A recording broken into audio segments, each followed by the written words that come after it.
First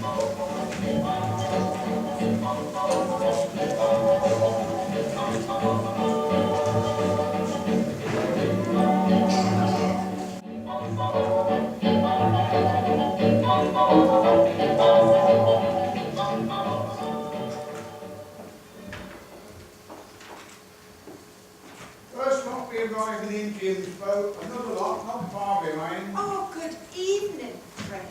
Good evening, Mrs. Rogers. Is that the boat? Yes, yes, Oh dear, here already. Have you remembered everything? I think so. Lemons, sauce, cream, cheese, tomatoes, and butter. That's all, isn't it? Oh, that's right. Oh, so much to do. I don't know where to start. Your maid's coming till the morning and all these guests arriving today. Calm down, Ethel. It's how I stood it, Fred. It's up to me. You look bad, but rich folks like places better, it seems. Oh, rich folks are. You built this place. You spent a pretty load of money on it. And then you got tired of the whole material for sale. Beats me why the ones wanted to buy. Living on an island. Oh, come on, Ethel. Take us up to the kitchen. They'll be there in a minute now. Oh, making that steep climb an excuse for a drink, I suppose. Like some others I know. That be young Jim. How are we getting along? I shall need 5 loaves in the morning and 8 pints of milk, remember? Right. Don't forget the oil for the engine, Fred. Ought to charge up tomorrow, the light's running down. It's railway school. It's at the station now. I'll bring it across first thing tomorrow. And give me a hand with luggage, will you? Right. I forgot to give you the list of the guests. Ah, thanks, old girl. Miss Claythorne. She'll probably be the secretary. Oh, I don't believe much with secretaries. Worse than hospital nurses. And they're giving themselves airs and graces and looking down on servants. Oh, stop grousing, Ethel. Come along to that lovely, up-to-date, expensive kitchen of yours. Too many newfangled gadgets for my fancy.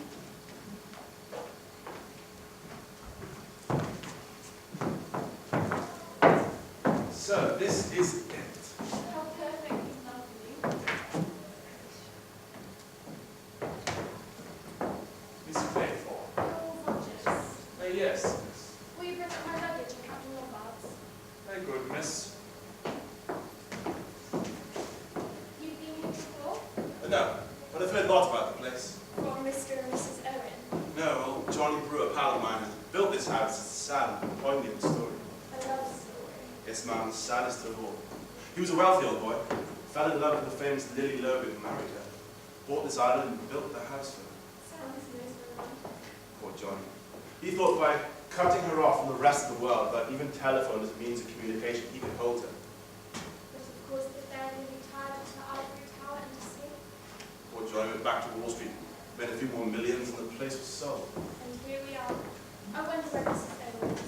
It would be very rude to leave me all by myself. Oh, would it? I wonder where she is. She'll come along when she's ready. While we're waiting, think I can have a drink. I'm awfully dry. Yes, you could. It certainly is warm after that steep climb. What's yours? No, not for me. Not on duty. A good secretary is never off duty. Really? This is exciting. What's this? All this, the smell of the sea, the gulls at the beach, and this lovely house. I'm going to enjoy myself. I think you are. I think we both are. Here's to you. You're very lovely. Where's Mrs. Owen? Mr. and Mrs. Owen won't be down from London until tomorrow, miss. I thought you knew. Tomorrow, but I've got a list here of the guests expected, miss. If you'd like to have it.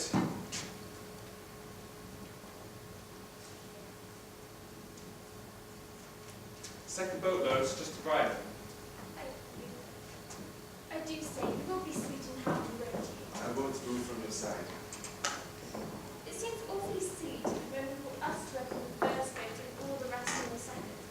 That, I'm afraid, was design, not accident. Design? What do you mean?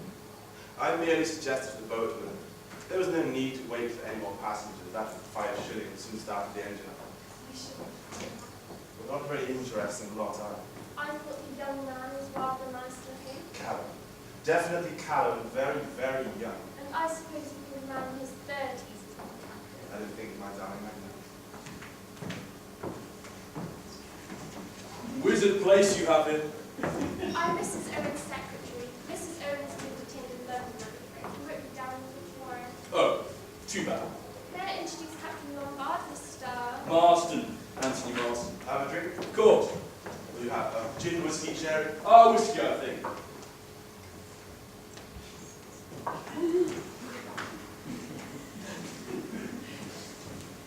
Wonderful place you have here. I'm Mrs. Owen's secretary. Mrs. Owen won't be down until tomorrow, I'm afraid. Say when. Oh, wizard. How are you? Davis. Davis is the name. And Lombard. Have a drink? Don't mind if I do. What's your name, sir? Mr. Marston. Pleased to meet you, Mr. Marston. Whew, a bit of a stiff climb up here. What a place. And what a view. Reminds me of South Africa, this place. Does it? What part? Oh, Natal, Durban. Really? Thanks. Well, here's the temperance. Do you know South Africa? Me? No. You see, that's where I come from. That's my natal state. Interesting country, I should think. Well, finest country in the world, sir. Gold, silver, diamonds, oranges, anything around the world. All got land done with beer and skittles. How do you do? General Mackenzie, isn't it? I'm Mrs. Owen's secretary. Mrs. Owen has been detained in London. You won't be down until tomorrow. May I introduce Captain Lombard, Mr. Marston, and Mr. Davis. Davis is the name. Have a drink, sir? Oh, yes, please. Will you have whiskey? We fine. You in the service?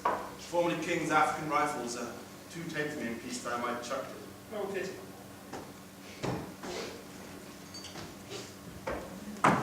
Where is Mrs. Owen? Miss Brent, isn't it? I'm Mrs. Owen's secretary. Mrs. Owen won't be down until tomorrow, I'm afraid. Indeed, extraordinary. Did she miss the train? I expect so. Might you have something? May I introduce Captain Lombard, General Mackenzie, Mr. Marston, and Mr. Davis. May I take your case? Do let me get you a drink. Dry martini, whiskey and soda, sherry. I never touch alcohol. You never touch alcohol. I hope you know, young man, that you left us standing there on the wharf. I'm afraid, Miss Brent, I'm to blame for that. I just wanted Oh, well, I believe it is an extraordinary event that Mrs. Owen not to be here to receive her guests. Perhaps she's just the type of person that can't help missing trains. Perhaps it was her husband's fault. She doesn't have a husband. I should like to go to my room now. Of course, I'll take you there. Find Mrs. Rogers upstairs, miss. She will show you. I'm afraid our host and hostess haven't arrived yet, sir. The name's Lombard. I'm Wargrave. How do you do? Have a drink, sir? Yes, whiskey, please. How are you? Davis. Davis is the name. What a unique place, unique place you've got here. As you say, quite unique. Your drink, sir. Old Badger Berkeley rolled up yet? Who did you say? Old Badger Berkeley. He's the one that wrote me into this whole show. When's he coming? I don't think he has nobody with the name of Berkeley. A dirty old double-crosser. He's let me down. Oh well. Pretty Wizard Island. Rather wizard girl, that secretary.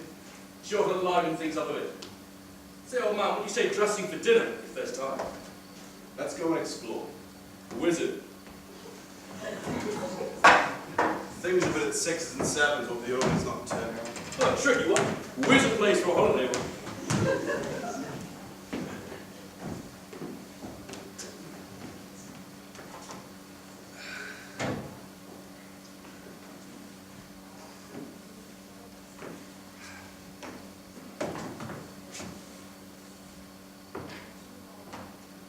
Aren't you going to sit down? Tell me the truth, you're kind of sitting in my chair. I am sorry. I didn't realise you were one of the family. Oh, it's not that exactly. I haven't been here before. It's just that I've lived in the Barker Club and have done for the past 10 years. Well, my seat's about there. Damned if I'm getting used to sitting anywhere else. Hey. Becomes a bit of a habit. Yes, it certainly does. Nice chair. That's as good as the one in the club. It will actually do. I'll tell you the truth, I was a bit surprised to get the invitation. Haven't had one of the kind for, well, at least 4 years. Jolly nice of them, I thought. Your keys, sir. Is Lady Constance Culmington expected here today, can you tell me? Lady Constance Carlington. I don't think so, sir.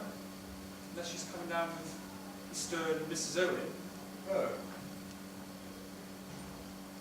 Allow me, sir. Can I have your keys, sir? Oh no, I'll pack myself, thank you very much. Dinner is at 8 o'clock, sir. Shall I show you to your room? Oh, please, yes, move on.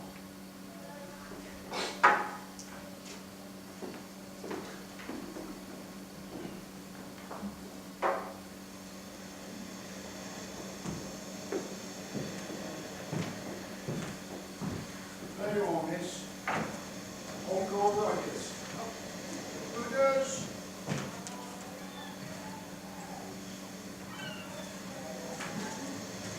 How are you? James. James is the name. Elizabeth Armstrong.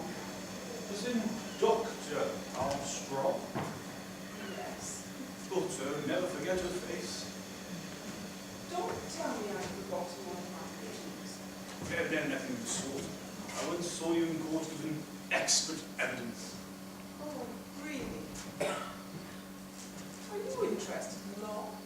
I see I'm from South Africa. National legal process in this country are bound in justice alone. Oh. Have a drink. No, thank you. I never touch it. Don't you mind hiding a bit low? No, not at all. Walking around the island. Beautiful place. Wonderful. I thought as I was coming across the mainland what a haven of peace this was. Too peaceful for some, I dare say. Wonderful. Wonderful for the nerves. I'm a nerve specialist, you know. Yes, you mentioned that.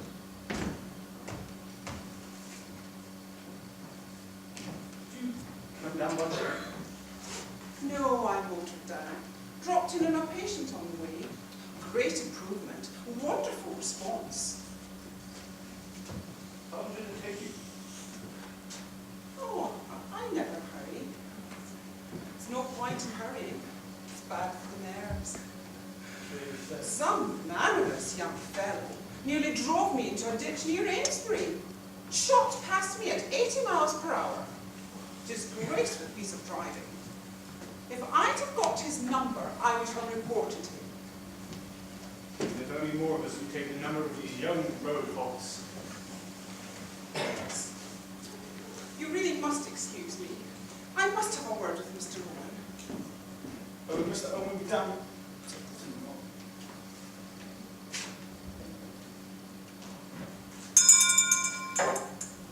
Right, sir. Take my hat with you. What time's supper? Dinner is at 8 o'clock, sir. In a quarter of an hour. I think tonight dressing will be optional. What a good place, sir. Oh, yes, thank you, sir. Been here long? Just under a week, sir. Not long at all. Do you know anything of the people here? No, sir. Old friends of the family? I really couldn't say, sir. Well, Rogers, could you do me a favour and put some sandwiches and a bottle of beer by my bed at night? Because I wouldn't have an appetite of the sea air. I'll see what I can do, sir. I see you won't do, fire. Take my case and take me to my room, please. I'll show you, sir. Fantastic. I can do the brush up straight away.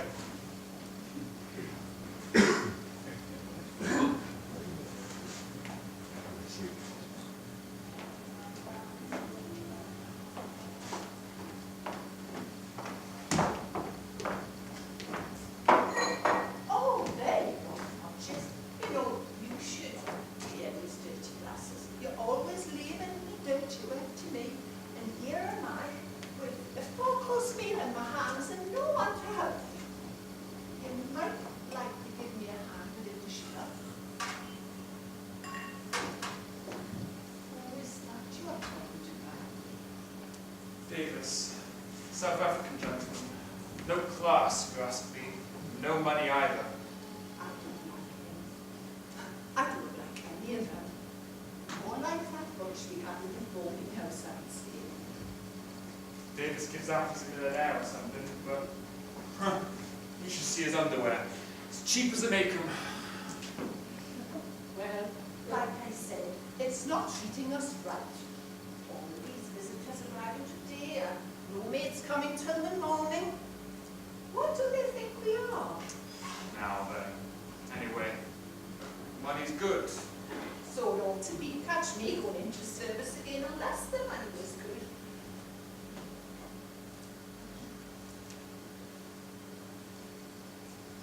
Well, you know, I'm telling you this, Rogers. I'm not staying any place where I'm good on. Cooking's my business. I'm a good cook. First rate old girl. But the kitchen's my place, and housework's none of my business. All these guests. I've a good mind to put my hat and coat on and walk right out now and go straight back to Plymouth. Well, can't do that, old girl. Why not? Who says? You're an island, old girl. Had you forgotten that? Yes. And I don't know as I fancy on an island. Yes, but suppose I do either. Come to that. We've stepped out of a pub or go to the pictures.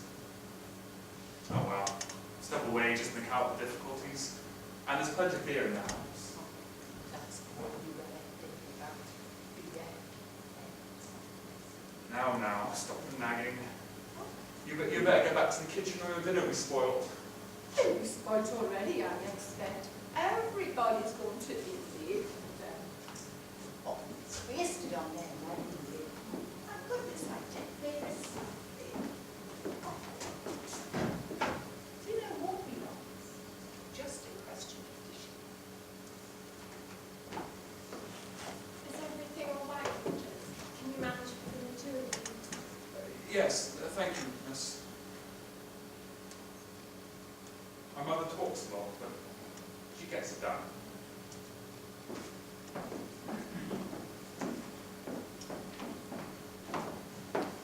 It's a lovely evening. Yes.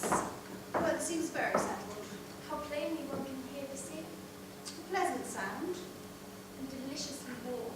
Not like England at all.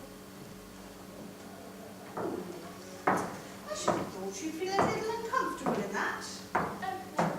It's rather tight, isn't it? I don't think so. You'll forgive me, my dear, but you're young and you've got your living to earn. Yes. Well, a well-bred woman doesn't like her secretary to appear too flashy. It looks as though like you were trying to attract the attention of the opposite sex. And would you say I do attract them? That's besides the point. A young girl that deliberately sets out to get the attention of men won't be likely to keep her job long. Surely that depends on who she's working for. Really, Miss Clayton? I think you're being a little unkind. Young people nowadays behave in the most disgusting fashion. Disgusting. Yes, disgusting. Oh, so what's sunbathing? Oh, nothing but an excuse for immodest conduct. Low-backed evening dresses, drinking cocktails, familiarity, Christian names. Oh, it's just disgraceful. And look at the young men nowadays. Look at that young Marston. What good is he? And that Captain Lombard. What do you object to in Captain Lombard? I think he's a man who's led a very varied and interesting life. The man's an adventurer. Young people nowadays are no good at all. You don't like youth, I see. What do you mean? I was just remarking how you don't like young people. And is there any reason why I should pray? Oh no, I just think you're missing an awful lot. You're quite impertinent. I'm sorry, it's just what I think. The world will never improve until we stamp out immodesty. Quite pathological. What did you say? Nothing. What about the old boy? He looks rather like an old tortoise, don't you think so? All judges look like tortoises. They have that venomous way of darting their heads in and out. Justice Wargate is no exception. Oh, I didn't know he was a judge. Oh, yes. He's probably been responsible for sending more innocent people to their death than anyone else in England. Hello, you. Do you two know each other? Miss Faithful, Dr. Armstrong. The doctor and I were just discussing how Yes, Mr. Morgan I got an heard awful lot. you, and so did he. Well, so the prince. Miss Brent, isn't it? Yes, I got to come outside. I have something to discuss with you. Remarkably fine night. Yes.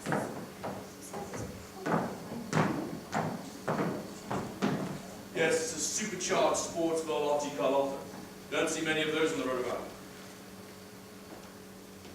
Did you come down from London? Yes, about 208 miles. I did it in a little under 4 hours. Too many cars on the road though. I got up to 90 over Salter Glen. Not too bad. I think you passed me on the road. Do you? You nearly drove me into a ditch. Did I? If I'd have got your number, I would have reported you. Oh, but you were footling along in the middle of the road. Footling? Me footling? Let's have a drink. Good idea. Good evening, Mrs. Owens. Why, Mrs. Owen? You'd make the most attractive wife for any wealthy business. Do you always flirt so outrageously? Always. Okay. Well, now I know. Say, what's old Miss Brent talking to the judge about? Trying to buttonhole him upstairs. I don't know. Funny, she seems so definite that there wasn't a mistake. You don't think that there isn't? They aren't. What? Married? You know, it's a damn shame we didn't know each other. I could have given you a lift down. That would have been grand. Well, I have an empty seat. See if you'd like to come out with me. Plus I... It seems so damn silly, you see. I have an empty Yes, but she likes the way she's going with that. No. There's 10 soldier boys and the wine. 10 What soul is what? Right. 10 little soldier boys went out to dine. One choked his lips out, and then there were 9. 9 little soldier boys sat up very late.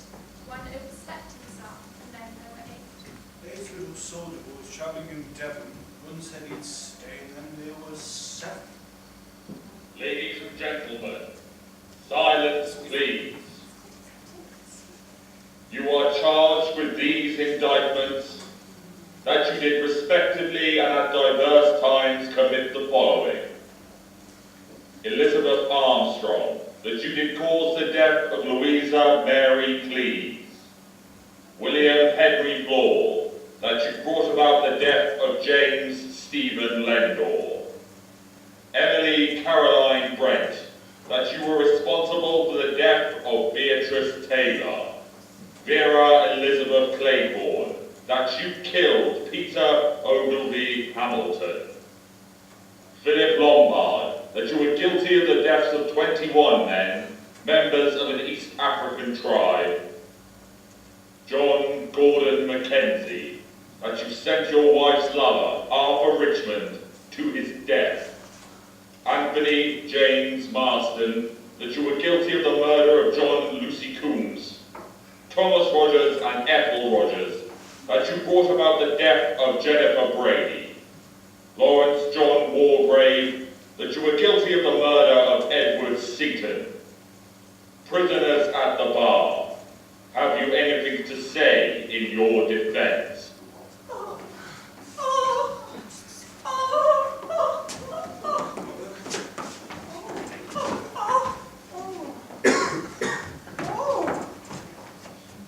Oh, it's all right. She's fainted. She'll be round in a moment. Where's the brandy? Roger, Rogers, get some brandy. What was that voice? It sounded like... What the devil's going on here? What kind of practical joke was that? Where the devil that voice come from? Oh, here it is. Ladies and gentlemen, Turn it Silence, off! Turn it please. off! It's horrible! you are charged with these indictments.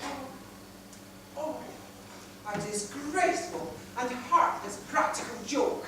Oh, you think it's a joke, do you? Well, what else could it be? Well, who put it on though and set it going? Oh, you must inquire into that. Oh, dearie. Dear me. Oh, Mrs. Rogers, you've just had a nasty turn. Allow me, Doctor. Here, drink It's this. all right, Mother. It's all right. It's all right. We'll sit together. What was that voice? That awful voice. It was like a judgment. Oh, Marty. Oh, I'm all right. I'm all right. It is convenient. Of course it did. Gave me a turn too. Wicked lies it was. I'd like to know. I should suggest that you take your mother to bed, Rogers, and then come back here. I'll give you a hand, Rogers. Take this. Will she be all right? Oh, she'll be perfectly all right. Well, I don't know about you, but I could use another drink. I agree. Yes, I should like a glass of water. I'll get it. But you still Lawrence.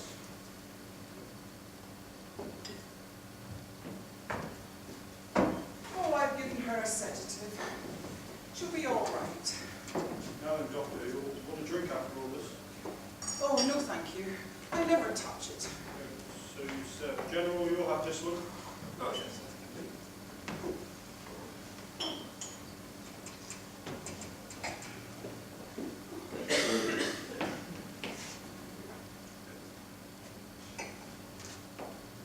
Now then, Rogers, we must get to the bottom of this. Tell us. Nothing, sir. That is... Nothing, sir. That is, we prepared the rooms for house party 8. And yesterday, by the morning post, I received another letter saying that Mr. and Mrs. Owen might be detained, and if so, we would do the best we could. And they gave instructions about putting dinner on and a gramophone.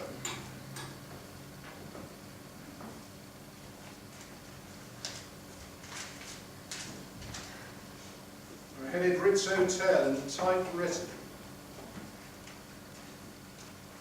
Coronation machine number 5, quite new, no defects, enzyme paper, most common make. We shan't get much out of this. You may test it for fingerprints. It's been handled too much. Quite a little detective.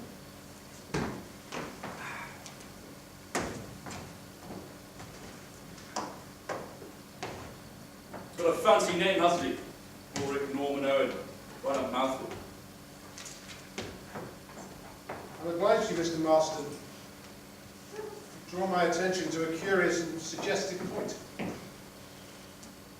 think the time has come for us to pool our information. I think we should all say exactly what we know about our unknown host. And we're all his guests. I think it would be profitable if we were to say exactly how that came about. Well, this is all very peculiar, you know. I received a letter with a signature that was very, very difficult to read.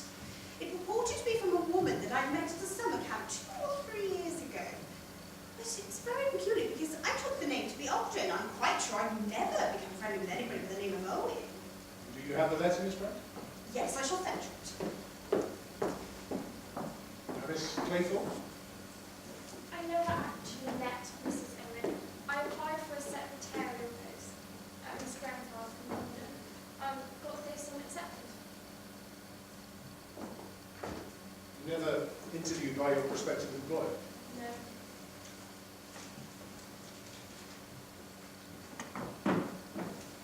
Soldier Island, Sticklehaven, Devon. I have received your name from Miss Grenfell's agency. I understand that she knows you personally. I shall be glad to pay you the salary you ask and shall expect you to take up your duties on August 8th. The train is the 12th end from Paddington and you will be met at Oak Bridge Station. I enclose £5 for expenses. Yours truly, Una Nancy Owen. Now, Mr. Marston? Got a message by an old pal of mine, Badger Berger, told me to ride up here. Surprised me quite a bit because I had the idea the old horse gone to Norway. I haven't kept the wire. Thank you. Dr. Armstrong?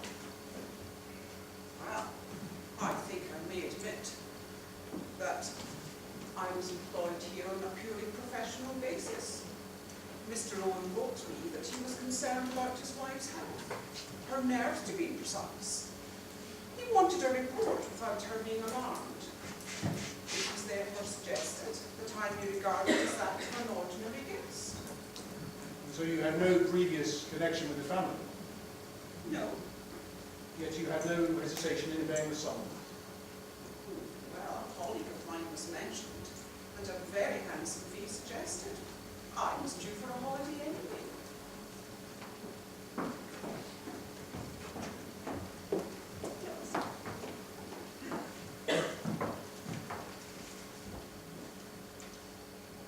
Dear Miss Brent, I do hope you remember me. We were together at Bellhaven Guest House in August some years ago, and we seem to have so much in common. I'm starting a guest house of my own on an island off the coast of Devon. I think there is really an opening for a place where there is good old plain English cooking, and a nice old-fashioned type of person. None of this nudity and gramophones after night. I should be very glad if you could see your way to spending your summer holiday on Soldier Island as my guest, of course. I suggest August 8th, 12:40 from Paddington to Oakbridge. Yours sincerely, U.N. I like the nudity touch. Here is my own decoy letter. From an old friend of mine, Lady Constance Holmington. Now look here, I just thought... In a minute. Oh, no, no. No, we will take one thing at a time, if you don't mind, Captain Lombard. General Mackenzie. Oh, got a letter from this fellow Owen. I thought I must have met him at the club at some time. Mentioned some old cronies of mine who were meant to be here. Hope to excuse a formal invitation. I haven't kept the letter, I'm afraid. Now you, Captain Lombard. Same sort of thing. Letter mentioning mutual friends I haven't kept. Just now we had a somewhat disturbing experience. An apparently disembodied voice made certain definite accusations. We will deal with those in a moment. For now, I wish to address a minor point. Amongst the names received was that of William Henry Blore. As far as we are aware, there is nobody of the name Blore amongst us. The name of Davis was not listed. What have you to say about that, Mr. Davis? Cat's out of the bag, I suppose. I must admit, my name isn't Davis. You are William Henry Blore? Yes. I'll add something to that. Not only are you here under a false name, but I've noticed this evening you also a first-class lad. You claim to come from Natasha, Africa. I know Natasha, Africa well. I'm willing to bet you've never set foot in your land. You gentlemen have got me all wrong. I'm an ex-CID man. God. I've got my credentials and I can prove it. I run a detective agency in Plymouth. I was put onto the job. By who? By Mr. Owen, of course. Sent a nice money full of expenses. Says I was to join the party, pose as a guest. Give me a list of all your names. Come over to keep an eye on you. Any reason given? Said something along the lines of, Mrs. Owen has some very, very valuable jewels. Mrs. Owen, my foot. I don't think there's any such person. Now, your conclusions are, I think, justified. You look Norman Owen, you know Nancy Owen. In each case, that is to say, U.N. Owen. Or by a slight stretch of fancy, unknown. But it's fantastic, mad. Oh, yes. I've no doubt in my mind that we've been invited here by a mad, possibly a dangerous homicidal lunatic. Oh my God! Whoever it is who's enticed us here has made certain it's gone to the trouble of finding out a great deal about us, a very great deal. From that knowledge, has made certain definite accusations. Slanderous, pack of lies, that's what it is. Wicked lie it was. Never did, neither of us. I wish to say this. Our unknown friend accuses me of the murder of Edward Seaton. I remember Seaton well. He came up before me in June 1930. He was charged with the murder of an elderly woman. He was very ably defended and made a good impression on the jury in the witness box. Nevertheless, on the evidence, he was clearly guilty. I summed up accordingly, and the jury brought in a verdict of guilty. In passing the sentence of death, I fully concurred with that verdict. And there was an appeal on grounds of misdirection. The appeal was dismissed, and he was duly executed. I wish to say before you all that my conscience is entirely clear on the matter. I did my duty and nothing more. I passed sentence on a rightly convicted murderer. Did you know Seaton at all? I mean, personally?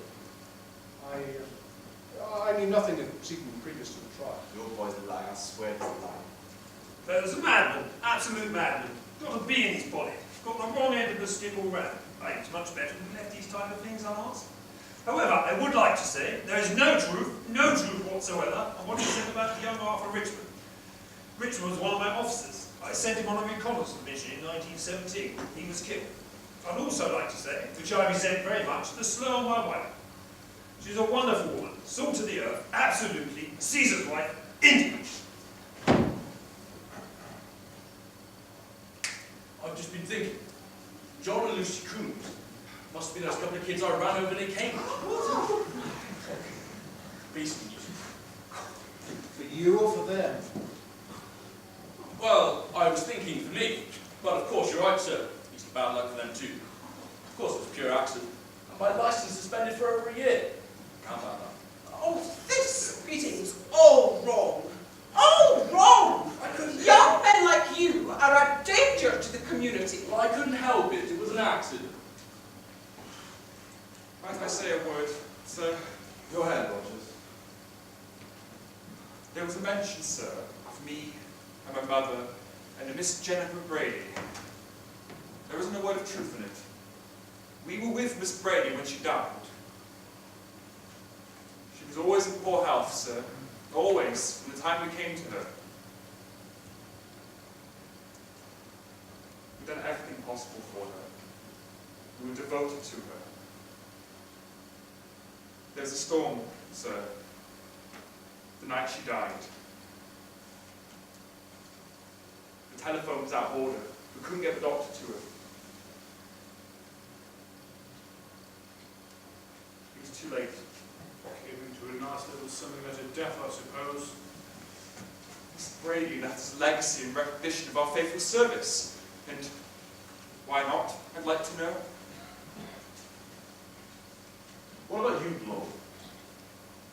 What about me? Your name was on the list too. Ah, yes, Lendl. That was the London Commercial Bank robbery. I remember the name. It did come up before me, but you were the policeman in charge of the case. Lendo was convicted on your evidence. I was, my love.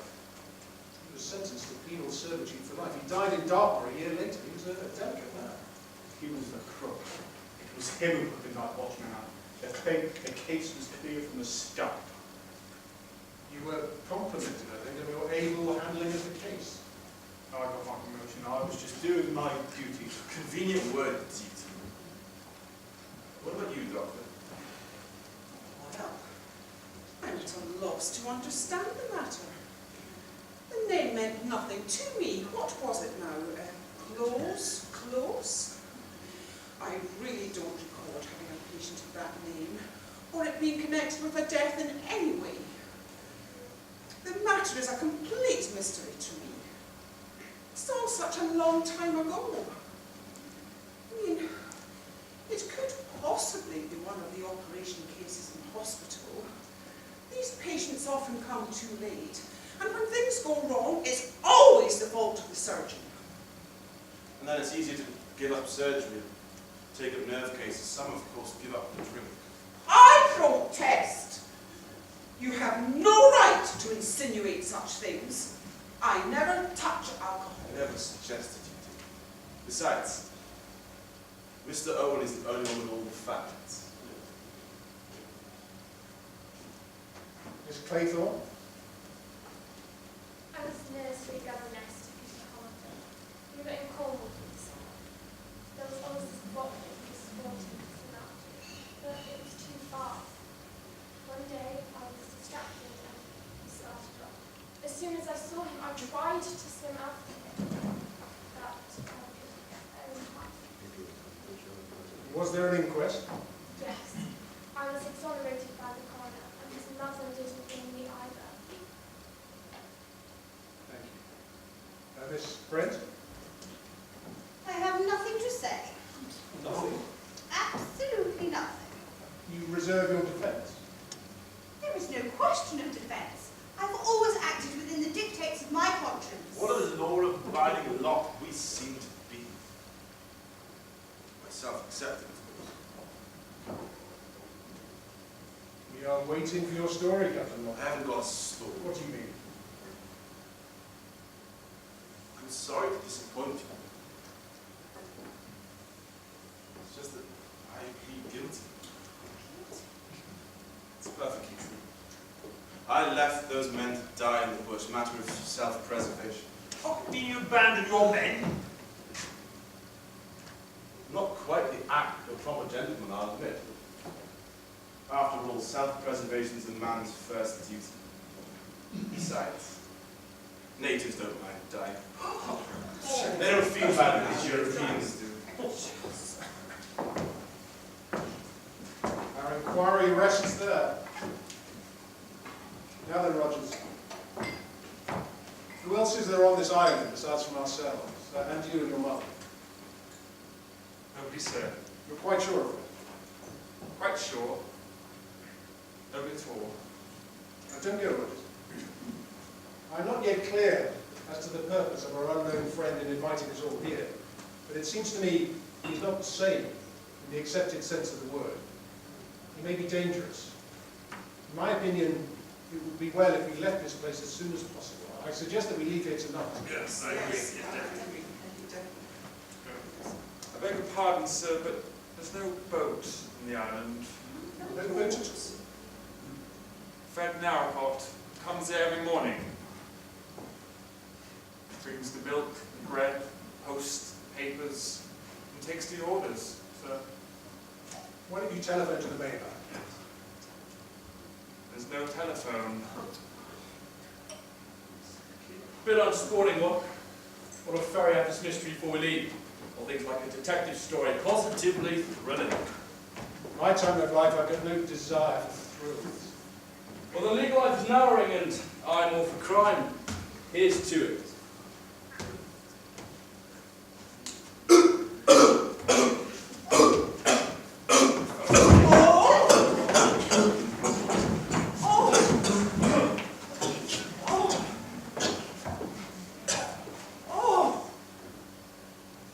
Oh my God.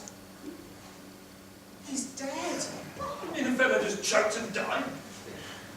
You can call it joking if you like, but he died of asphyxiation right enough. Oh, I've never heard of a man dying of that. Just a joking fit. In the midst of life, we are in death. A man does not die of a mere choking fit alone, General Mackenzie. Marston's death was not what I would call natural death. Was there something in the whiskey?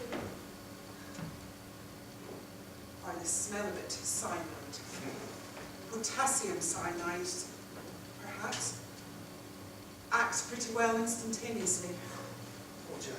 He must have put stuff in there himself. Suicide, eh? Surely not to run girl. No, he was so alive, he was just enjoying himself. Oh, look, I've just found one of those little soldiers off the mantelpiece, and it's broken.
misbehave.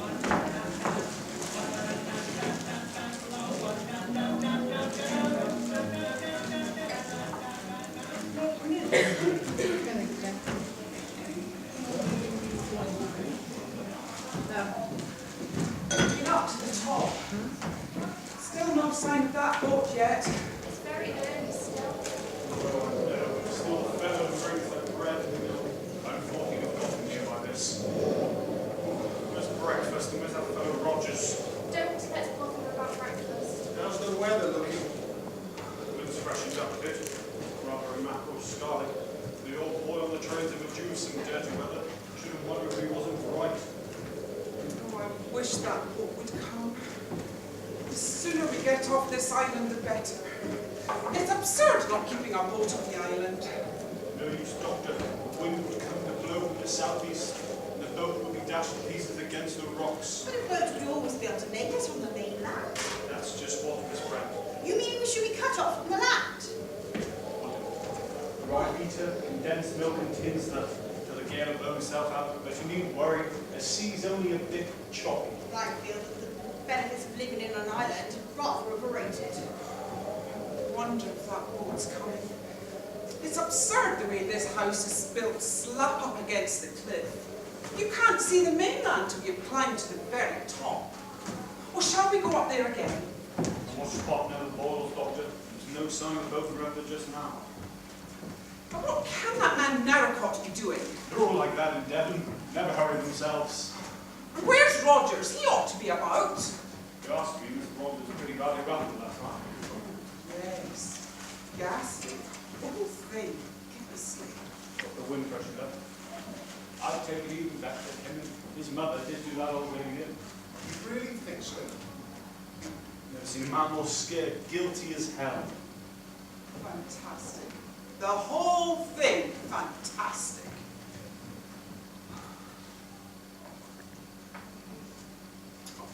I say, suppose he's hopped it.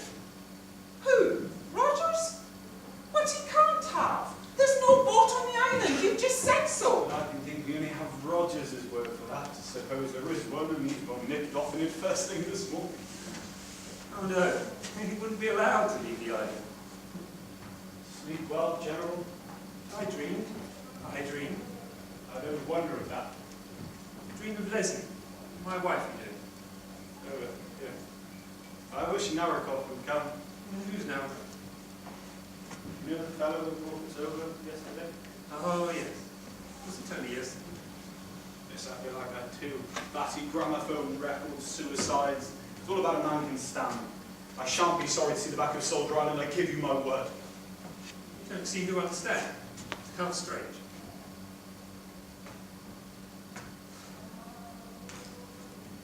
Don't like the look of him. Since Marston's death, he looks years older. Where is that young fellow now anyway? Put him in the study myself. Dr. Armstrong, I suppose it was suicide. What else could it have been? I don't know, but suicide. You know, I had a really funny feeling about that. This Mr. Unknown Owen. Suppose he's on the island. Rogers mayn't know, or perhaps he's told him to say so. Very nasty thought, isn't it? But would it have been possible for anyone to tamper with Marston's drink without any of us seeing? Well, I mean, it was just there on its own. Anybody could have slipped a dollop of cyanide in if they wanted to. Oh, Dr. Naywell! Oh my! What is it, Rogers? Take a look at my mother, please. Of course I can. Is Oh. she still feeling under the weather? Oh, she's... Oh. Do not leave this island without her. Oh, I wish this boat would come. I hate this place. Yes, the sooner we can notify the police, the better. The police. The police have to be notified in the case of a suicide, isn't it all? Oh, yes, of course. I say, what the hell's going on in here? No sign of any breakfast. You all right, General? Been all right breakfast? Leslie, my dear.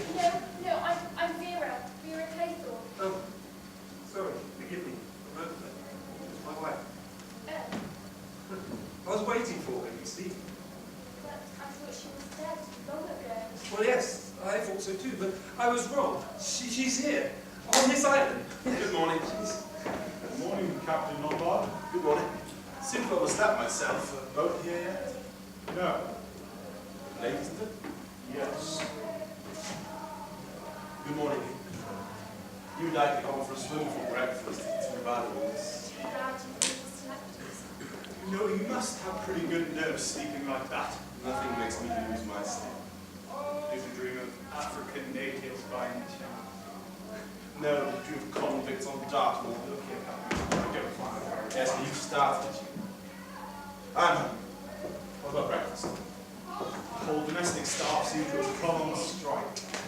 We should always forage for ourselves. Look, remember yesterday when we found one of these little fellows smashed last night? Yes, I ought to leave 9. That ought to leave 9. But I'm certain that when we arrived there were 10. Well, There were only 8.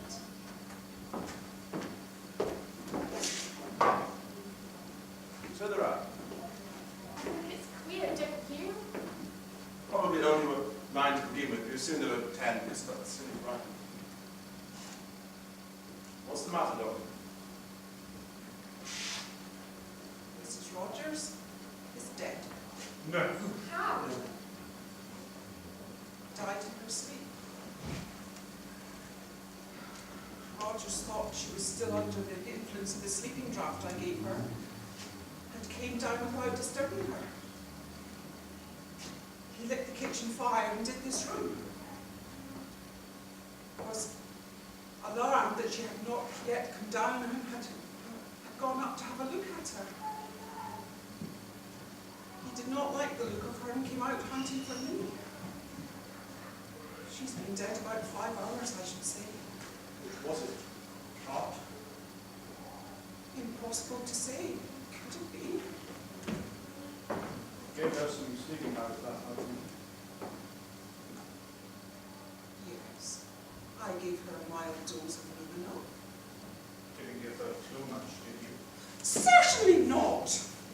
What do you mean by that? All right. I'm just saying, perhaps if she had a weak heart, you know, powders could. Well, she certainly, we just don't know how. She could well have had a weak heart. We don't know. What exactly did happen? Well, I don't know what happened. She went to bed. Until if we don't know what the woman's full state of health is, it's impossible to say what she died of. And we would have to do a post-mortem. Well, if, for instance, this death had occurred in the case of one of your private patients, what would have been the procedure? Well, as I've said, we can't do anything until we know her state of health. I certainly could not issue a certificate. She was a very nervous-looking creature. She had a bad fright. Perhaps it was heart failure. Well, yes, her heart certainly failed to beat, but what caused it to fail? Conscience. What exactly do you mean by that, Miss Brent? You all heard it last night. She was accused together with her son of having deliberately murdered that former employer of hers, an old lady. Don't think so, do you? Yes, I do. Well, I suppose it is a possible theory, but we cannot adopt it fully. Call it, if you will, an act of God. Miss Brent, no. Well, she may have had a latent cardiac weakness. You just don't know. You deem it as impossible that a sinner should be struck dead by the wrath of God. I do not. My dear lady, in my experience of ill-doing, Providence leaves the work of conviction and chastisement to us mortals. And the process is fraught with difficulties. There are no shortcuts. Now let's be practical. What did the woman have to eat or drink before she went to bed last night? Nothing. Surely she would have had a cup of tea, some water. A cup of tea, that's what always does. Rogers assures me she had nothing whatsoever. You might say so. That's your idea. Well, why not? What if it's true? Miss Brent thinks it is for one. Rogers and his mother did to the old lady in. They're feeling quite safe and happy about themselves. Happy. Well, they know there's no immediate danger to them And last night, some lunatic goes and spills the beans. Then what happens? It's the woman who cracks, goes to pieces. Did you see him coming hanging round when she was coming to? Or from your sweetheart? Like a cat on hot bricks. And that's the position. They've done a murder and got away with it. It's all going to be raked up again now. It's the woman who will give the show away. She's a living danger to her son. That's what she is. And him, well, he's all right. He'll just keep on lying until the cows come home. But he can't be sure of it. So what does he do? He drops a nice little dollop of something into a nice little cup of tea, and then when she's had it, he washes up the cup and saucer, tells the doctor she ain't had nothing. No, that's impossible. A man wouldn't do that, not to his mother. You'd be surprised what some sons would do in this claim. Excuse me, miss. I'm getting home with breakfast. I'm not much of a hand as a cook, I'm afraid. It's lunch that's worrying me. Would a cold tongue and gelatine be satisfactory? And I can manage some fried potatoes. And there's tinned fruit, and cheese, and biscuits. That will be fine, Waters. Lunch. Lunch. We shan't be here for lunch. And when the hell's that boat coming? Mr. Blow.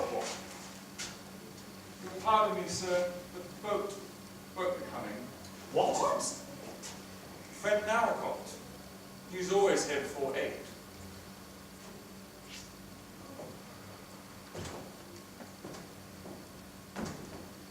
Very little time. Very little time. And it's not Rogers, his own mother, lying dead upstairs. He's calmly having breakfast, talking about lunch, and now he says the boat won't be coming. How the hell does he know? Mister! What? Don't you see? He's dazed. He's carrying on automatically like a good servant would. It's pathetic. He's pulling a fast one, if you ask me. The really significant thing is the failure of the boat to arrive. It means we're being deliberately cut off from help. It's very little time. Was that Joe? Very little time. We shouldn't waste it talking about things that don't really matter. Why do you think Narracott hasn't turned up? I think the ubiquitous Mr. Owen has given orders. Been told some practical jokes, something of that kind. You wouldn't have fallen for that, would you? One. Soldier Island's got a reputation for hosting crazy parties. This is just one crazy idea, that's all. Narracott knows there's plenty of food and drink on that. Probably thinks it's all a huge joke.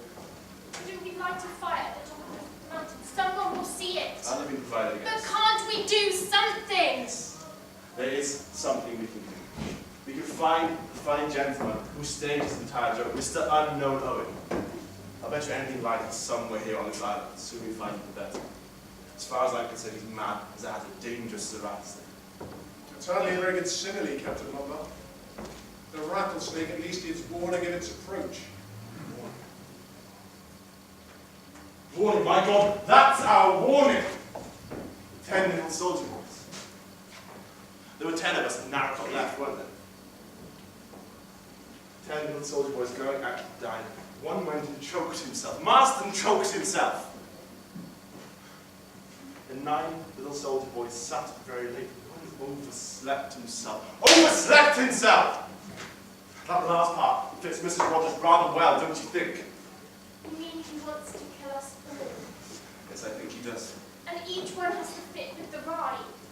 No! No, it's impossible. It's impossible. It's just coincidence.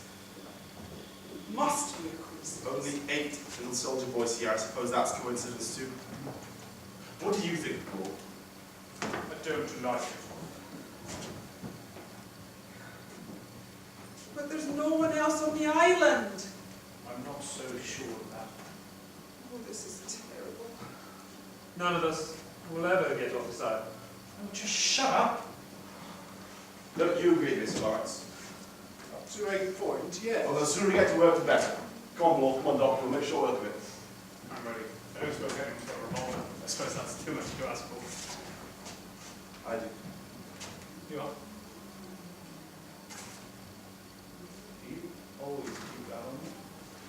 usually. I've been in some tight places,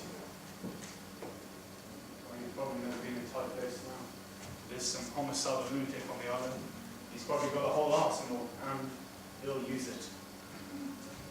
Some homicidal maniacs are very quiet, unassuming people. Delightful fellows. You would never know there was anything wrong with them.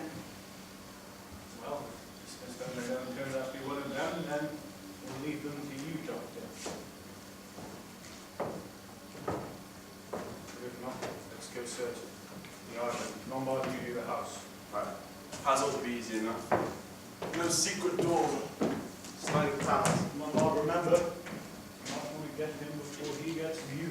I'll be alright. You two better watch out, remember. One got left behind. Very energetic young man, Captain Lombard. Perhaps he's right. If there is someone on the island, they'll be bound to find him. It's practically bare rock. I think this problem will require brains to solve it rather than brawn. Where are you going? I'm going to sit in the sun and to think, my dear young lady.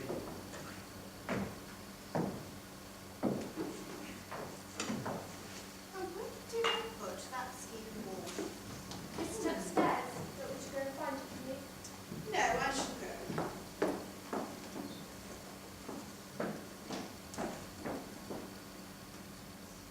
I'm glad Captain Lombard has got a new role for. Wasting time. Wasting time. Do you think so? Yes. Much better just sit here quietly and wait. Beautiful. For the end, of course. I wish I could find Leslie. Your wife. Yes, I wish you'd met her. She was so pretty, so gay. Is she? Yes, and I loved her very much. Of course, I was so much older than she was. Leslie was 27. Arthur Richmond was 26. But Leslie liked him. They used to talk about music and theatre. She always used to tease him, make fun of him. I was pleased. I thought she took a lovely interest in the boy. Damn fool, wasn't I? No fool like an old fool here. Just like a book the way I found out, you know. I was in France at the time. Leslie had written to us. Only she got the wrong letters in the envelopes. So I knew, you see. Wonder where the others are. I wouldn't worry. It was a long time ago. But I did love her very much. Of course. Yes, of course I did say anything to her. All I did is, I just...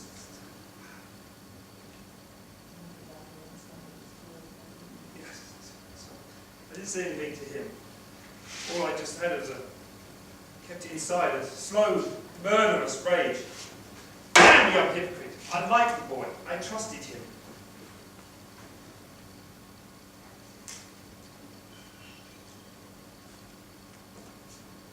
But I sent it to his death.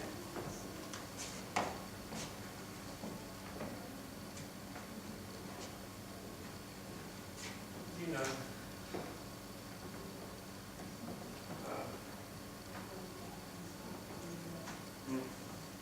But in the war, so many mistakes were being made. All they could say is that I lost my nerve a bit, made a blunder, sacrificed one of my best men. Leslie never knew, of course. I never told her. And life went on as usual for a while. It was never really the same again. And then she died of pneumonia. I can still see her. A heart-shaped face, the grey eyes, the warm lips, the way her brown hair just used to curl at the edges. Yes, I suppose it was murder. A strange kind of murder. And I was always such a law-abiding person, although I didn't think so at the time. Damn himself and right. Or at least that's what I thought. And then after a while, well, you know, I thought you would. I thought you'd understand. I thought you'd know that the end was coming. We're all going to die here, you know. I don't know. You're young. You haven't got there yet. The relief, blessed relief when you know you've done with it all. When you no longer have to carry this burden around with you. General. No, don't talk to me anymore. You just don't understand. All I want to do now is just sit here and wait. And wait for Leslie to come for me.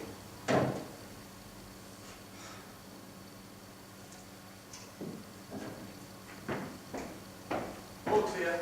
No secret passages, one corpse. I say you do look low. How about a drink? Steady your nose. A drink? 2 corpses at 9 o'clock in the morning, and you say have a drink. A man going quite crackers, but you say have a drink. 10 people accused of murder, but it'll all be fine so long as you have a drink. All right, stay thirsty. You're nothing but a waster, an adventurer. You make me tired. See, you are better. What's the matter, my sweet? I am not your sweet. I'm sorry. I rather thought you were. Well, think again. Come. You know you don't really feel like this. We have something in common. Rogues and murderers. Rogues and murderers? Okay. You don't like the company of rogues and murderers. You won't have a drink. I'll finish searching.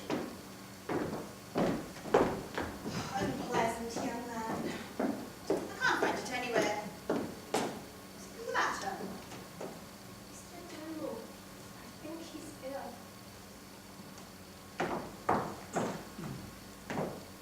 Looking out for the boat, General. His sin has found him out. Don't! One must face facts. Can any of us afford to throw stones? Even if his wife was no better than she ought to be, and she must have been a depraved woman, he had no right to take judgment into his own hands. What about Beatrice Taylor? Who? That was her name, wasn't it? You are referring to that absurd accusation about yourself. Yes. Well, now that we're alone, I don't mind telling you the facts of the case. In fact, I should like you to hear them. It was not a fit subject to speak of in front of the men, so naturally I refused to say anything last night. That girl, Beatrice Taylor, was in my service. I was very much deceived in her. She had nice manners and was clean and willing. But all that was the sheerest hypocrisy. She was a loose girl with no morals. It was some time before I found out she was what they call in trouble. It was a great disappointment to me. She came from a good family who brought her up strictly, and I'm glad to say they didn't condone her behaviour. Well, naturally, I refused to keep her an hour under my roof. No one should ever say that I condone immorality. Did she drown herself? Yes, How old was she? 17. Only 17. Quite old enough to know how to behave.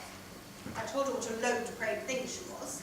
I told her that she was beyond the pale, and that no decent folk would ever take her into their house. I told her that a child would be the child of sin, and that the man would naturally not think of marrying her. You told a girl of 17 all that. Yes, and I'm glad to say I broke her down utterly. Poor little devil. Oh, I've got no patience with this indulgence towards sin. And then you turned her out of the house, Naturally. and she didn't dare go home. How did you feel when you found she drowned herself? Feel? Yes. Didn't you blame yourself? Absolutely not. I've always acted within the dictates of my conscience. I believe if you really felt like that, it makes it even more horrible. That goes unbiased.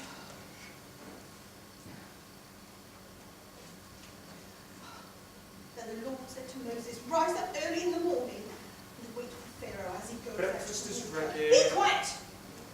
Let my people go, that they may serve me. Else you will not let my people go. Behold, I will send swarms of flies. Breakfast is ready. Sir Lawrence already sitting out in the sun. Dr. Armstrong and Laura out searching the island. I wouldn't bother about her.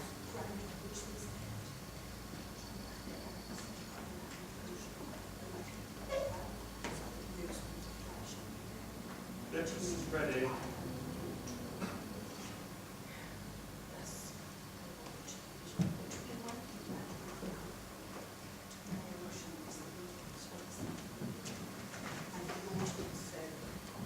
We do allow to this front. It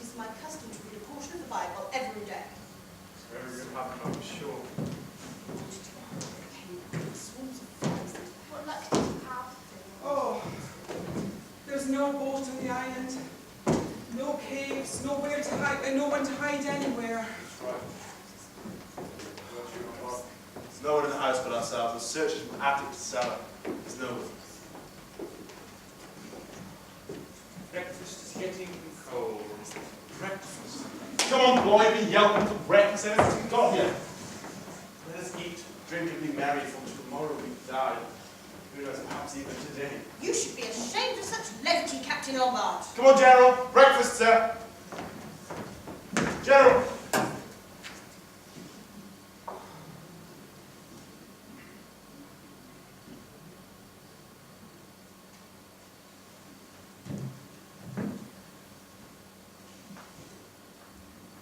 One got left behind. There's a knife in the end of the back. What?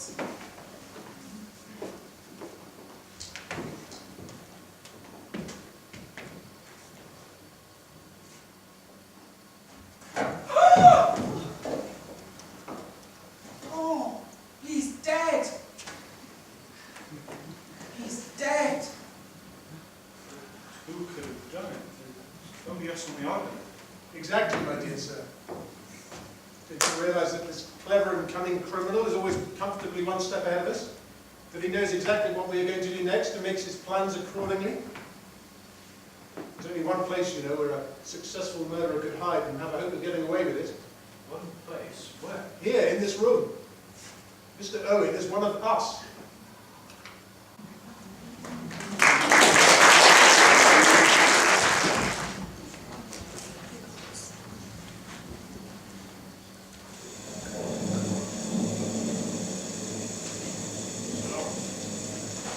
Well, Mr. Floor?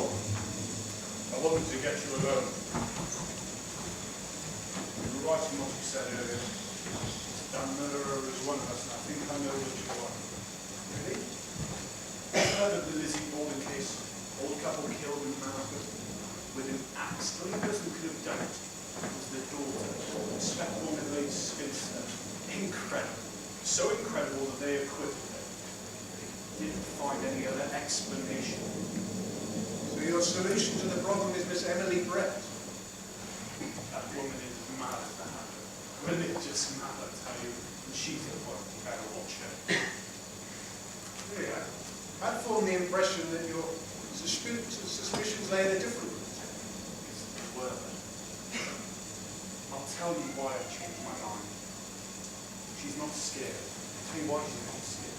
She's in no danger of the truth. I've made some coffee. Some coffee. I believe it. You thought what a beautiful morning it was. The Captain Lombard watches tonight. Yes. Boats would have put out in this. Couldn't land anywhere.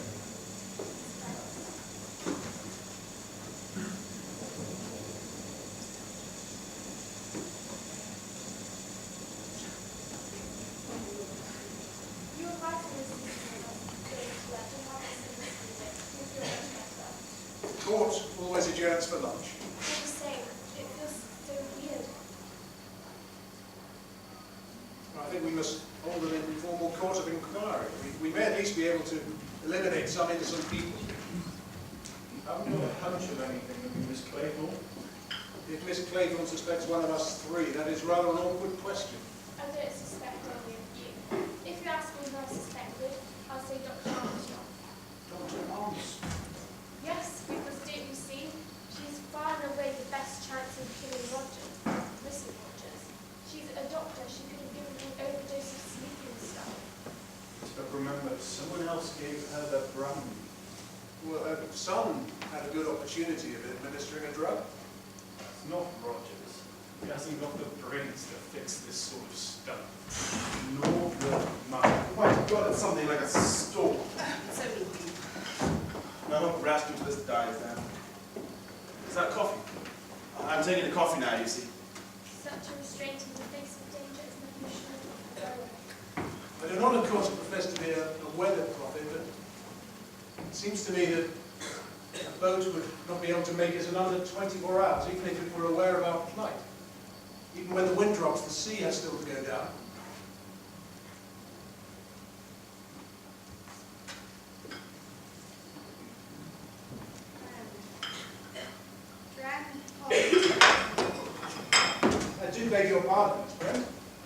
dinner now? It's really cold in here. I'll let the fire if you like. That would be good, Rogers. A very sound scheme, Rogers. Excuse me, does anyone know what's become of the top bathroom curtain? Really, Rogers, you're going back to? Bathroom curtain? Yes, scarlet oil silk. It's missing. Anybody seen the scarlet oil silk curtain? No good, I'm afraid, Rogers. Oh, it doesn't matter, sir. It's just as I thought it was odd. Everything on this island is odd. I'll get some sticks and a few knobs of coal, get a nice fire going. I wonder if you'd like some coffee.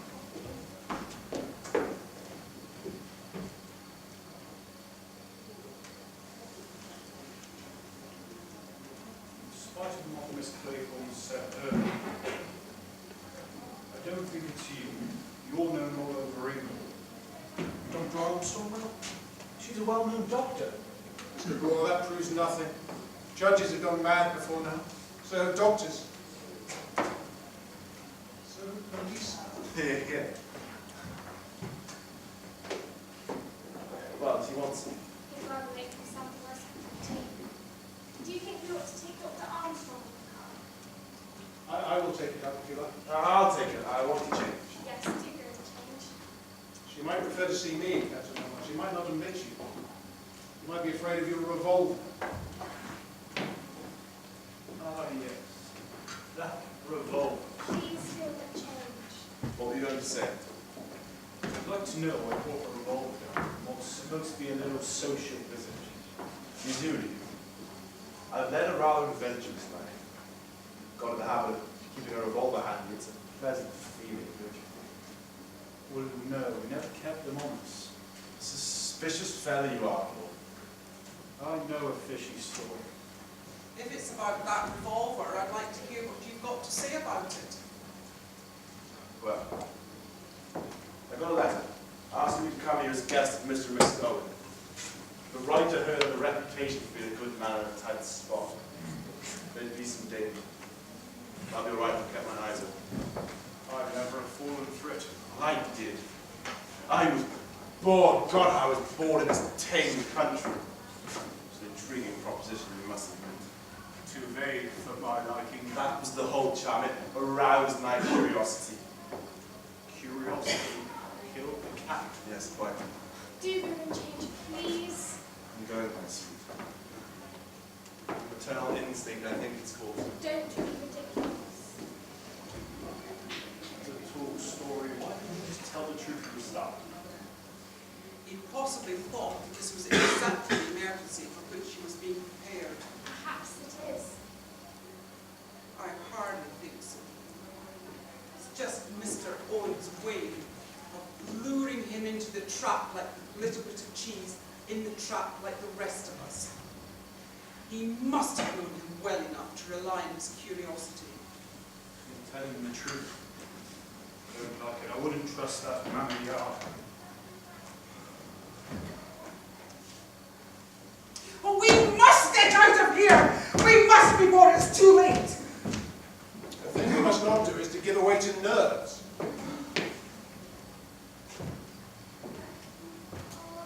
I'm sorry.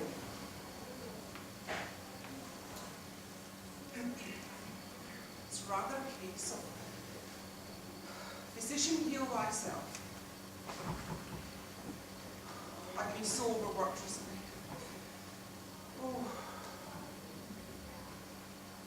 I keep dreaming. Hospital. Operations. Hospital. Operations. A knife at my throat!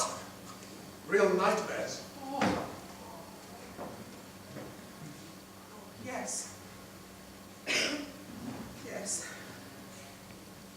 Do you ever dream that you're in court sentencing a man to death? Are you by any chance referring to a man called Edward Seaton? I can assure you I would not lose much sleep over Edward Seaton. A particularly nasty, cold-blooded murderer. The jury liked him. They were inclined to let him off, I could see.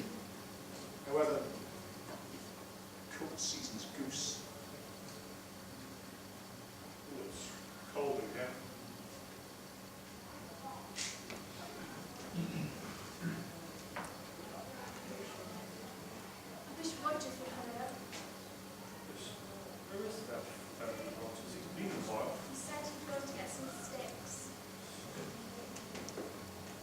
Sticks, my God, sticks.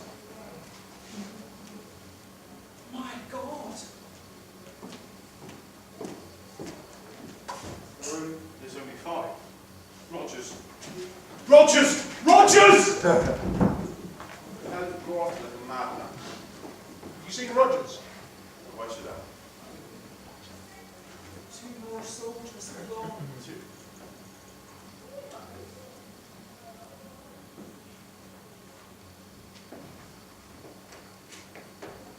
Well, what is it? In the scullery. Is he? My God, he's dead all right. How? An axe. Some must have stabbed him in the back when he was bent over the wood box. One chopped himself in half, and then there was sick. Stop it. Stop it. Stop it! Should be alright. What next, bees? Did they keep bees on the island?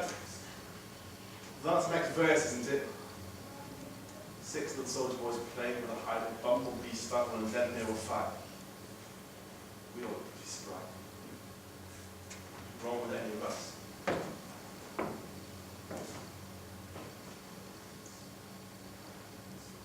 Don't think.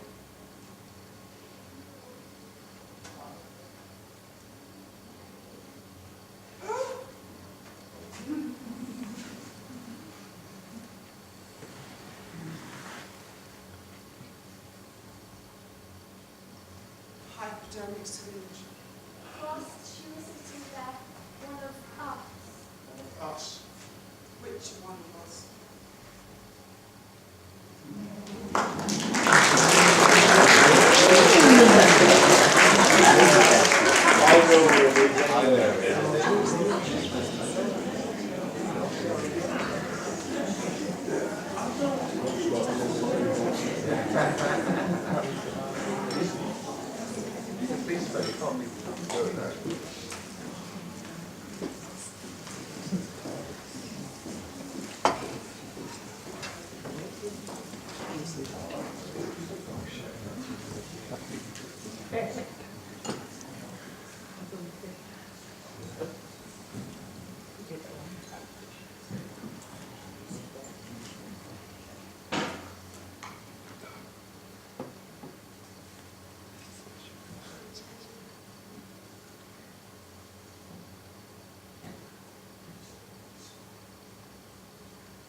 Five little soldier boys sitting in a row, watching each other, waiting for the blow. New version, up to date.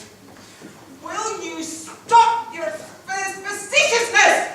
To relieve the gloom somehow. I'll let you start playing down. Let's play a nice round game. How about inventing when called suspicions? A spec B, B spec C, and so on. Let's start with Blore. It's not hard to guess what Blore suspects. I'm a fancy answer, Blore. You're not wrong. Quite wrong. Abstract justice just isn't my line. If I was to murder, there'd have to be something in it for me. I'm just saying, you acted suspiciously from the start. You've told 2 different stories about that revolver, and now you say you've lost it. I have lost it. That's a lovely story. What do you think I've done with it? I suggested myself you should search me. You're too clever for that. But you know where it is. I'm going to cash it ready for next time. Wouldn't be surprised. Why don't you use your brain more? If I wanted to, I could have shot the lot you were at. Pop, pop, pop, pop! Yes, but that's not the big picture. Crazy time. I'm sane enough! The doctor once said, there are some lunatics that you wouldn't think were lunatics. I think she was right. We must get off this island! We must before it's too late! We must! Surely there is something we can do! Surely, if we light a bonfire then! In this weather. It is, I'm afraid, a question of time and patience. The weather will clear, then we can do something, like a bonfire, signal, heliograph. A question of time! Time! We don't have time! We'll all be dead! I think the measures we have now adopted will be adequate. All telling you, we'll all be dead. All but one. He's thinking up something. He's thinking up something right now. What was her name, please? Was it nerves that made you give her any thought?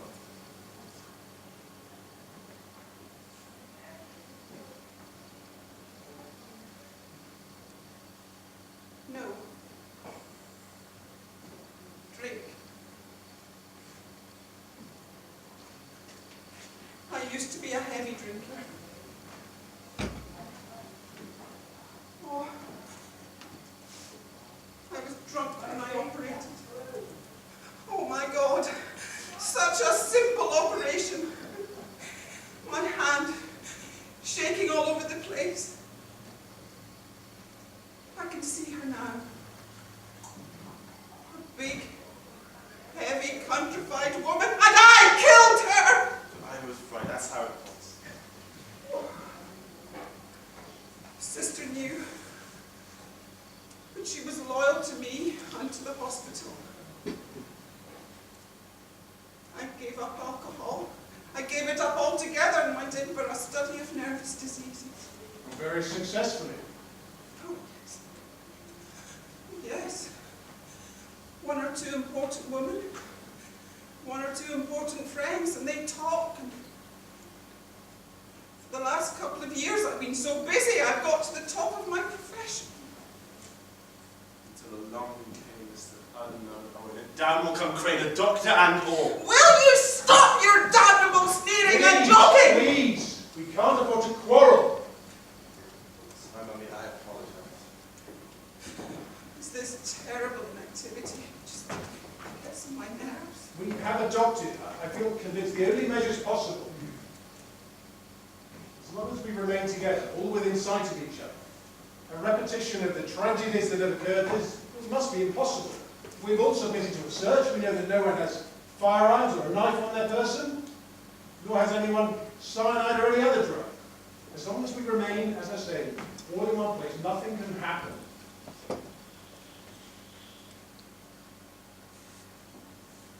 We're very silent for you. There isn't anything to say. Oh, it's this awful waiting for the time to go by and knowing that it might be the last. What is the time? 8:30. Oh, is that it? Pretty awful like this. Now we off cameras. Storm dying down a bit, would you say? Well, perhaps we mustn't be too optimistic. Even the murderer's even got the weather on his side. It seems to be falling in with his plans. When we get something to eat. I could go out and open some tub, but you stay here. That's right, isn't it? Well, not quite. You see, it might not be advisable for any of us to eat something that you have prepared out of our sight. You don't like me, do you? It's not a question of likes or dislikes. There are very few tricks that get past you, Sir Rose. You know, you won't be offended at my saying so. You're my fancy. This is hardly the time for any of us to indulge in the luxury of taking offense. Don't think it's cruel. He hasn't got the imagination. All I can say, Law, is if you are the murderer, take my hat off to you for a damn fine act. Thank you for nothing. I don't think it's the doctor. She hasn't got the nerve.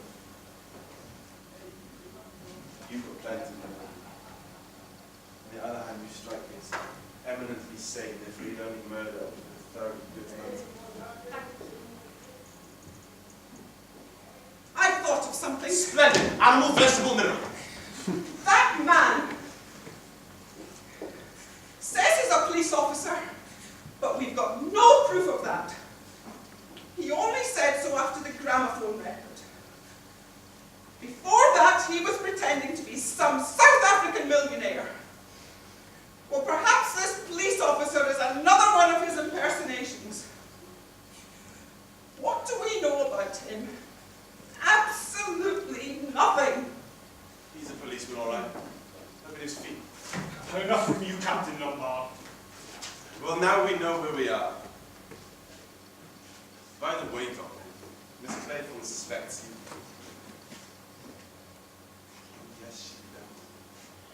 Haven't you seen her shoot you a dirty look from time to time? It all works out quite pretty. I suspect Savant. Law suspects me. Armstrong suspects Law. What about you, sir? Quite early in the day, I formed a certain conclusion. It seemed to me that everything that had happened pointed unmistakably to one person. I remain of the same opinion. Who is it? Well, no, I think it would be inadvisable for me to reveal the name. Inadvisable in the public interest. Exactly. Everyone say to some whiskey. Good idea. Provide a tap on their own bottle.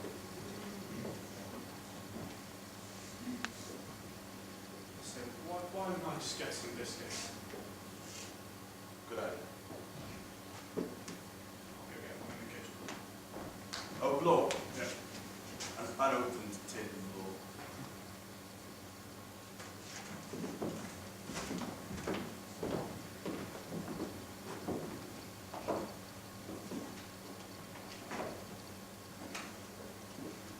I wonder what happened to that curtain that Rogers was missing.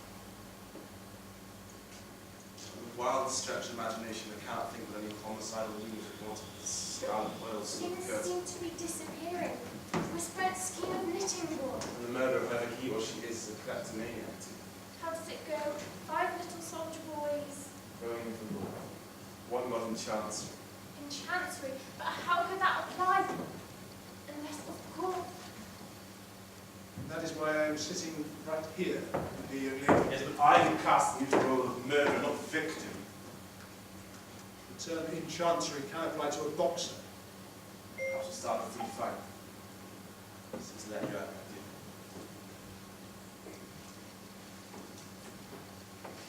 awful rhyme. It keeps going round and round in my head. I think I'll remember it till the day I die.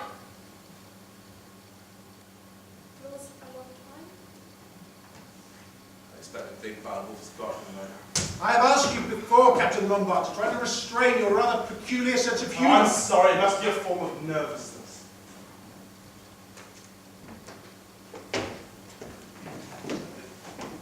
Put your hands up. Search him.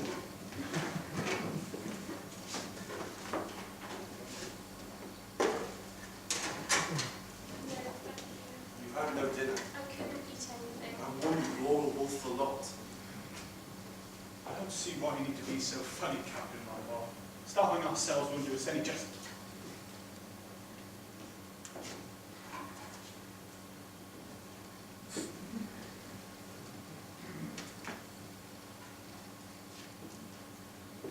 Not bad, these biscuits.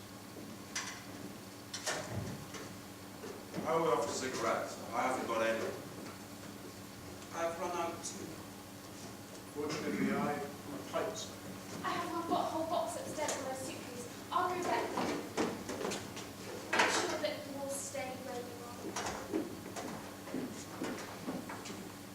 Good old Patsy. Her nerves are in a bad state. I don't know that I'd agree with you there, Doctor. It seems to me that Miss Claythorne is a very cool and resourceful young person. Quite remarkably so. That's your idea. But she's the guilty party. Hardly likely a woman. You and I, Doctor, see women from slightly different angles.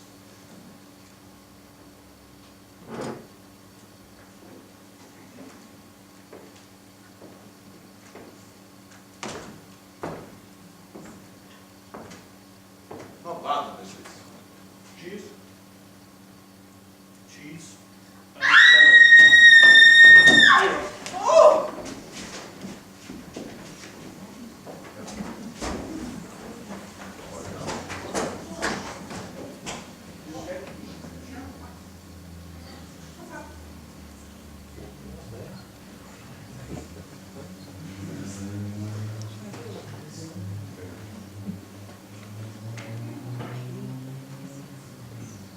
Who's that?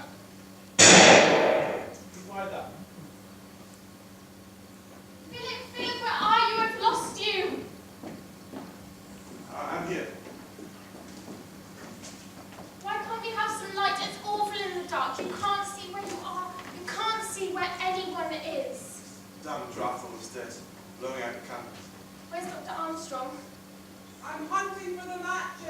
Forget the matches, get more candles. I was horrified to death. It went right from my throat. What did When I walked into my bedroom, the window was open, so it blew my candle out. And then a long strand of seaweed wrapped around my throat. I thought in the dark I was being strangled by a wet hand. Just wondered if you can. Who put that seaweed there? Who's that?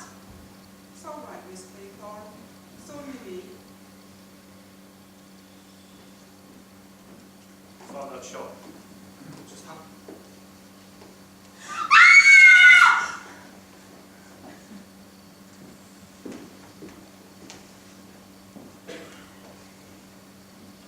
It's dead. Shot through the head. One got in Chancery, and then there were 4. You hung that seaweed there. You got me to go out. Also, you could kill that poor, helpless man in the dark. You all did it. You all planned it. Just oh my Miss God! Claythorne! Vera. Vera.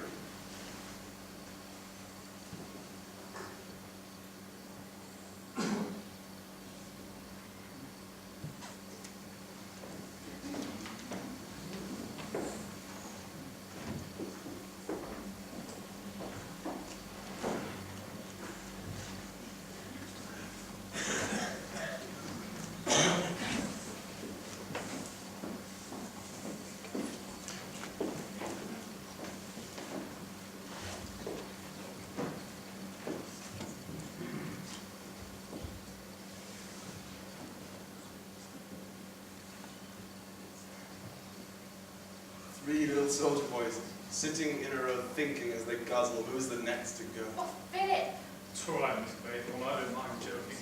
Not on a full stomach. I must say I was hungry. It's all the same. I don't think I'll ever fancy tinned tongue again. I was needing that meal. I feel a new man.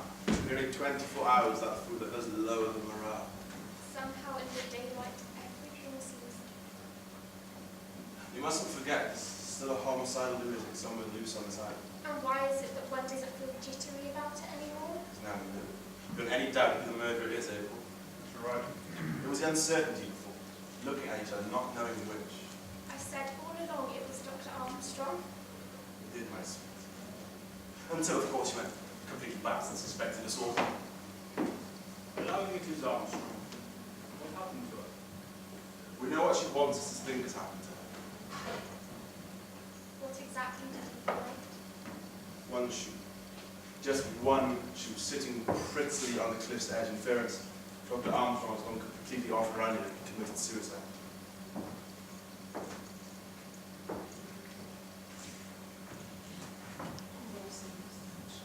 All very circumstantial, even to one little China soldier boy over there on the fireplace. It seems rather overdoing it. A woman wouldn't do that if she was just going to drown herself. Quite so, but fairly said she did drown herself. She had to make it seem as though she was a 750 war according to plan. Suppose she's really dead. I am a bit suspicious of death of that body. How extraordinary to think that there are 5 dead bodies in there, and we've been out here eating tin and tongue. A delightful feminine disregard for the facts. There are 6 dead bodies, and they're not all in there. No, she's right, there are only 5. Counted them myself. What about Mrs. Rogers? She makes the fifth. Now look here. Marston 1, Mrs. Rogers 2, Mackenzie 3, Rogers 4, Emily Brent 5, Wargrave 6. 7, 8, 9, Armstrong 10. Oh, it's the boy. So how about we bring Mrs. Rogers down, shock her in the morgue too? I'm the detective, Captain, but not an For heaven's sake, stop talking about dead bodies. The point is Armstrong killed them.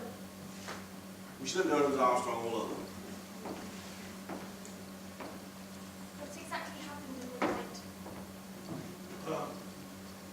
After you had your little fit, and you went back to your room, we decided we should do the same. So we all went to our room, and we locked ourselves in. But an hour later, I heard someone pass my door. I came out, tapped on the walls while he was there, all right. I went to Armstrong's room, it was the thing. That's when King's order. I wanted to sit tight no matter what happened. I came down here. The door to the balcony was open, and the revolver was alive, just the same. Why didn't Armstrong leave that revolver? accident, which is crazy.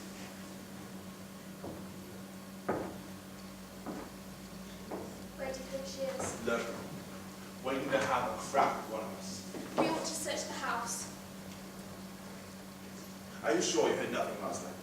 No, I imagined all sorts of things, but nothing short of setting the house on fire would have got me to unlock my door. Seems thoroughly suspicious. What's the use of talking? We should do something. What a dog of a bulldog breed you are. Between friends, without prejudice. You did go for a little spot of perjury, didn't you? Well, it doesn't make any sense now. Mendel was innocent, all right. Only I couldn't have admitted it in front of Justice Walbury, could I? No, hardly. Me and the Benny gang, they squared me as soon as we put him away for a stretch. That dog of penal servitude died in jail. That was your bad luck. His, you mean? Yours too. Because as a result of that fact, your life was cut short. Pleasantly soon. But to me, by Armstrong, I'll watch it. You'll have to. And there are only 3 little soldier boys.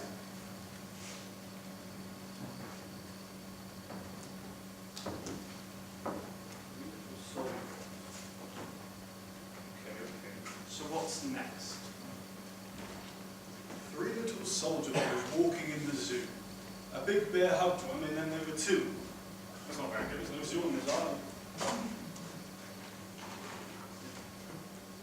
It's a bear.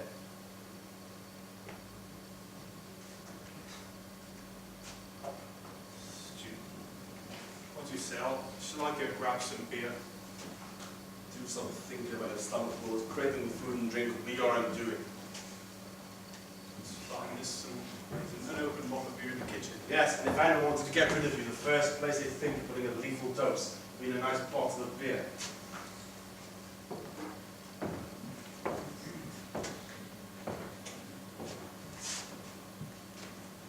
there's nothing wrong if we go and get a bottle of beer, sure. Go. I will.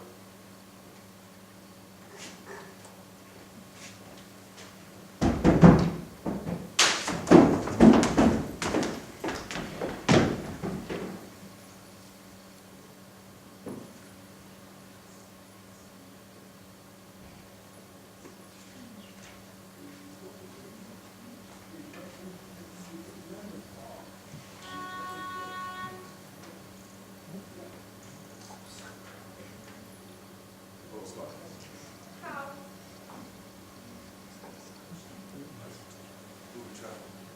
Why across the door? Perhaps there's something about it. God, it's this awful childishness. I know. God will full blow us! We have to get out of here anywhere. If there's a boat, maybe they'll see us. Alright. We'll go to the top of the island. There's a sheer cliff from there and see if anyone approaches from the house. Won't it be awfully cold now? I'll be colder if I were dead. Absolutely. Quick reconnaissance.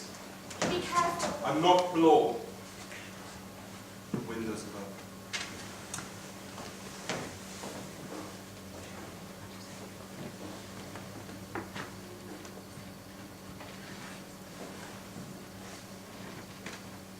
That's right. You washed up on the rocks. What is it? You better stay inside. I'm going to have a look. Looks like a body. Armstrong's body.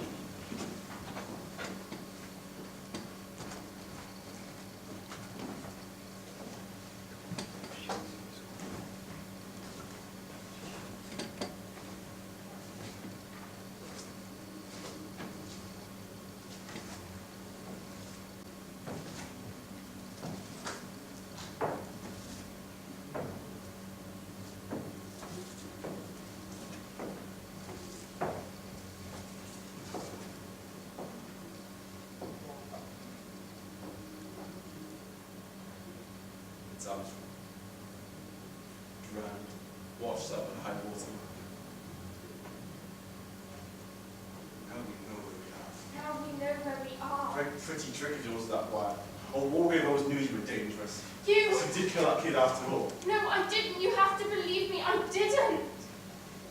And just make it a good story. It's not a story.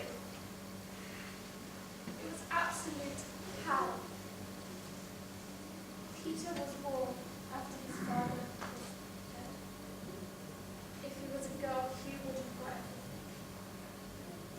I'm a terrible wicked animal. He was wicked, and I didn't know. He said that he loved me, but he was too poor to marry. We were in Cornwall for the summer. Peter was always wanting to swim out to the rock, but he was forbidden. It was too far. One day I forgot something, so I had to go back up to the house. When I came back to the rock, I saw Peter swimming out. I ran down and I tried to swim after him, but he stopped me. He said, "Don't be a fool." I told this ass he could do it. Go on, this is interesting. I tried to push past him and swim after him. But it was too late. The current had got him already. So everything went off well at the inquest. Called her a plucky girl who can be quiet, but she was part of the business. Do you think anyone would have believed me? Besides, I really was in love with him. It's certainly a pretty story. And I suppose Hugh let you down. Do you think I ever wanted to see him again? You certainly are an accomplished liar, you were. Can't you believe the truth when you hear it? Who set the trap that killed Moore then? I didn't, and Armstrong's dead. You know, I've broken most of the commandments in my time. There's one thing I will not stand for, and that's murder. You won't stand for murder. What about those natives you left to die in Africa? That's just it. I did. What do you mean? For once. Just once, Margie. I played the hero, risked my life, saved the lives of my men, left them my rifle, my ammunition, all the food there was, and took a chance through the bush. By the most incredible stroke of luck, it paid off. It wasn't in time to save my men. Word that I deliberately abandoned them this life. Why didn't I see something fall? There, in your face. Face of the killer. Blast you!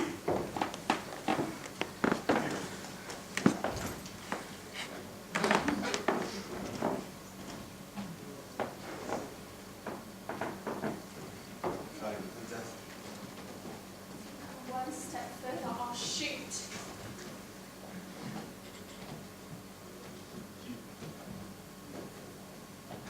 Young.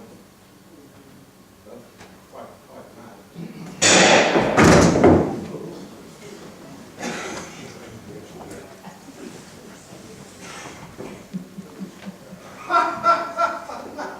It's all come true. My 10 little soldiers plan, my bride, my bride. Silence in court! If there is any more noise, I shall have the court cleared. It's all right, lady, it's all right. Don't be frightened. This is a court of justice. You get justice. I thought I was a ghost. I thought I was dead. Armstrong said I was dead. That was the clever part of my plan. Said we'd trap the murderer. Said we'd fix up my supposed death so I could spy upon the guilty one. She thought it was a wonderful plan. She met me out on the cliffs that night without any suspicion whatsoever. She swallowed my red herring. Do you know the cliff? In my life, I wanted to take life. Yes, take life in my own hands. I had to get what enjoyment I could from passing sentence on the guilty. I was enjoying it. But I wanted more. I wanted to do it with my own hands. But I'm a judge of the High Court. I've got a sense of justice. Between our sovereign Lord the King and the prisoner at the bar will true deliverance make. Guilty. Yes, guilty. You were all guilty, you know. The law couldn't touch you, so I had to take the law into my own hands. My own hands. Silence in court! Actually, Marston first.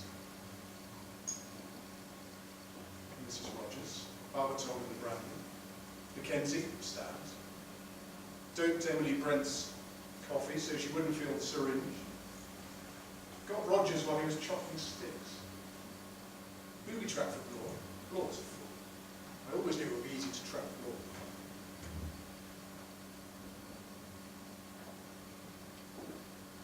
Returning the revolver was a nice touch. It'd be interesting to see which of you would win out in the end. My money was on you, my dear. The female. Besides, it's always more interesting to have a girl at the end. Prisoner at the bar. Have you anything to say why sentence should not be carried out? Vera Elizabeth Claythorne, I sentence you to death. Stop, I'm not guilty, I'm not guilty. They all say that. Must plead not guilty. Unless, of course, you're going all out for a verdict of insanity. But then, you're not mad. I'm mad, but you're not. I didn't kill that child, I didn't. It was you. He told me that we would have everything, and then in court he just left me. He just left me there. I transformed my bride. My 10 little soldiers. No. Then no one knew. No, there's still you. You were number 5. Don't worry, my dear. Still am. How? Why? I'm dying, Miss Claythorne. A tumor. There's nothing to be done. You were dead. I saw you.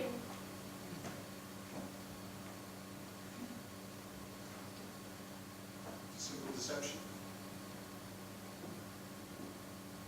You know, this whole thing started after a very casual conversation with the GP. He told me how often murder must be committed that the law cannot touch.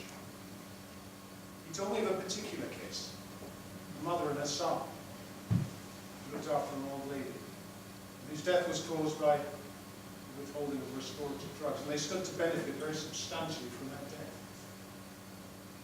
This sort of thing, the GP said, is almost impossible to prove. That was the start of the whole thing. I would seek vengeance for capital murder on a grand scale. A childish rhyme of my infancy came to mind, 10 little soldier boys. I was fascinated to see if I could make it a reality. So I began to collect my victims.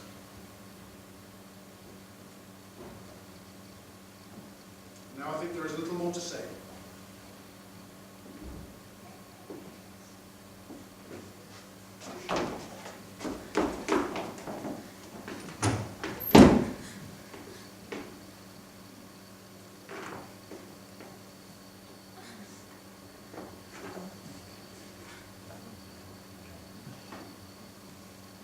One little soldier boy, left all alone.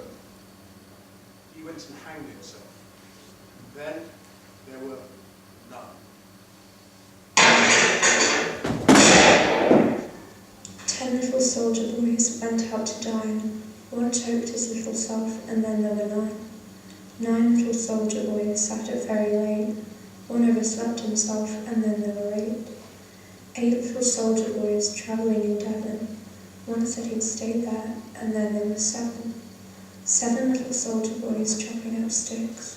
One chopped himself in half, and then there were 6. 6 little soldier boys playing with a hive. A bumblebee stung one, and then there were 5. 5 little soldier boys going in for law. One got in chancery, and then there were 4. 4 little soldier boys going out to sea. A red herring swallowed one, and then there were 3. 3 little soldier boys walking in the zoo. Big bear hugged one, and then there were 2. 2 little soldier boys sitting in the sun. One got frizzled up, and then there was 1. 1 little soldier boy left all alone. He went and hanged himself, and then there were 1.